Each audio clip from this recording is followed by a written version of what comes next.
Kilala ang Marikina bilang shoe capital. Pagdating sa mga leather na sapatos, matik Marikina yan. Saan pa kilala Marikina?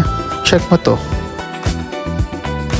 2002 nang gawaran ng Guinness Book of World Records ang Marikina bilang nagmamay-ari ng pinakamalaking sapatos sa buong mundo.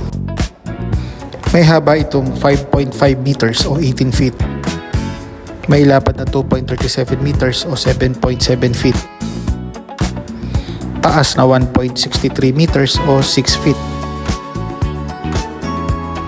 Matagal na natambak tong sapatos na to. Nalubog sa baha, nasira. Parang kwento daw to ng bawat Marikenyo. Nalubog pero bumabangon. Buti na lang pinagmalasakitan sila ng Marikina LGU, Philippine Footwear Federation Incorporated, at si Mr. Noel Evangelista ng Sea Point.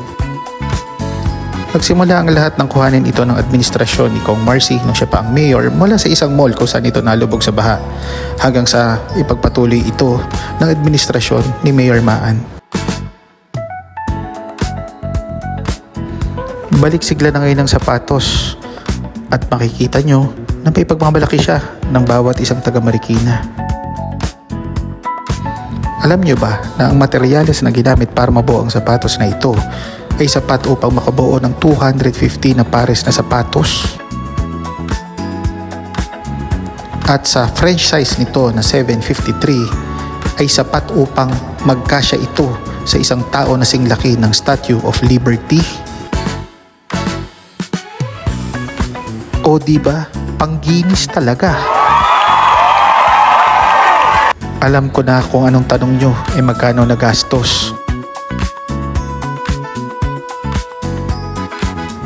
Taong 2002, roughly around 2 million pesos ang nagastos para dito sa sapatos na to.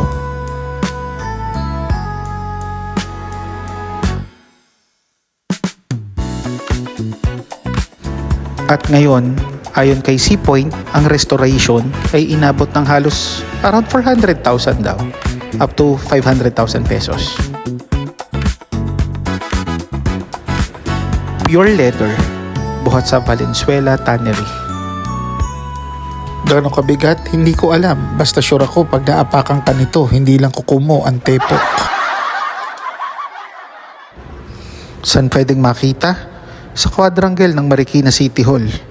Libre, walang bayad. Ano pang iniintay mo? Check mo to.